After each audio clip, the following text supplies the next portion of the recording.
more flood rescue help ignored, delayed due to, well, this person. Here it is. But the New York Times is reporting that thousands of calls from flood victims to FEMA call centers went unanswered in the middle of this ongoing disaster because you didn't renew contracts to keep call center staff in place until nearly 1 week after the floods. Why did it take so long to extend those contracts? It's just false. Those contracts were in place. Nobody, it didn't take 5 days. No employees were off of work. Every one of them was answering calls. So false reporting, fake news, and it's discouraging. It's discouraging that during this time when we have such a loss of life and so many people's lives have turned upside down, that people are playing politics with this. Put up full mask. Now notice how the pivot ignores the thousands of calls. You could talk about the messenger, the reporter. You could talk about the general industry, fake news, false reporting. But what about the thousands of people that made those damn phone calls? Because I could find many of them myself because they posted their account on social media. They're not difficult to find. They posted their damage on social media. They're not difficult to find. So while you may wax poetic about how all contracts were in place, contracts in place or not, which I don't believe you, what about the thousands of people who have been adversely impacted? 4 rescue teams were ready to aid flood victims in Texas, but they were delayed, allegedly by Kristi Noem's actions. The rescue teams from 4 states were ready to step in and assist, but delays from the federal government prevented them from arriving on scene for an entire week, CNN has now reported. Teams from Nevada, Colorado, Arizona, Missouri were mobilized. They were mobilized in the wake of the flood about 4 days after the fast rising Guadalupe River claimed the lives of over 120 people. That's according to the outlet. It took the teams between 4 and 4.5 hours to dispatch from their respective states. Their first day of work was on July 11th. That was a full week after the flood began. The event underscores previous reporting from CNN that found the initial response from the Federal Emergency Management Agency was delayed by 3 days after the flood.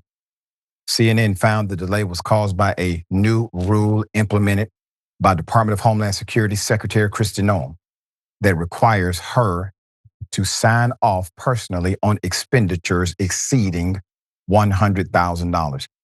Ma'am, you're not even a good executive. What executive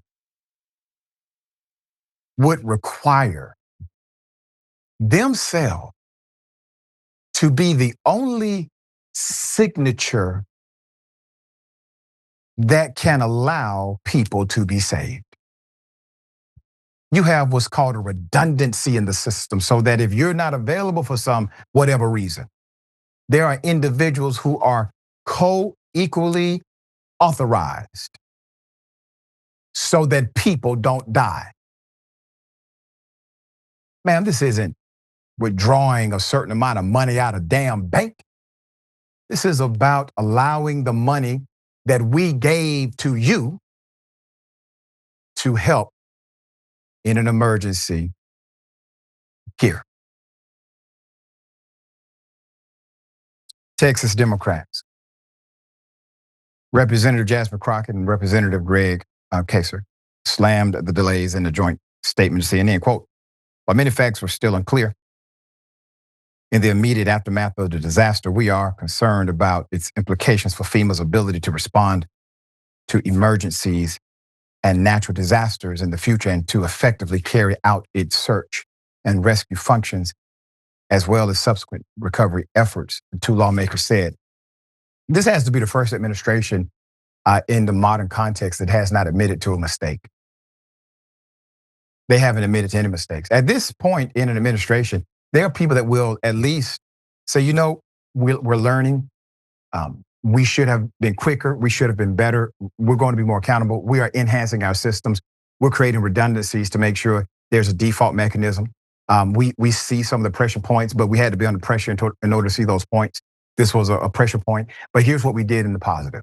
Like at least admit, acknowledge, give validation to those who have suffered so that systems can correct. But I can't recall this government under this Trump empire admitting to any mistake. And here's why that's important. You can't change what you don't acknowledge. So it's not that their ego is not causing them, it is causing them to not admit to error or just human mistake, which happens to all of us. It's the fact they're unwilling to change anything for you. That's the issue. All right. Thoughts, dear brother? Ever since this administration has come in power, we have seen incompetence, inconsistency, inconsideration for others. This is just another one of those cases. This is power tripping on the part of Kristi Noem. Also, let's look at the critique and criticisms. Republican state doesn't handle a natural disaster well. All of a sudden, it's false news, fake lies, this and that. When California did a very similar situation, we had a lot of things to say and a lot of evidence and a lot of things and a lot of finger pointing.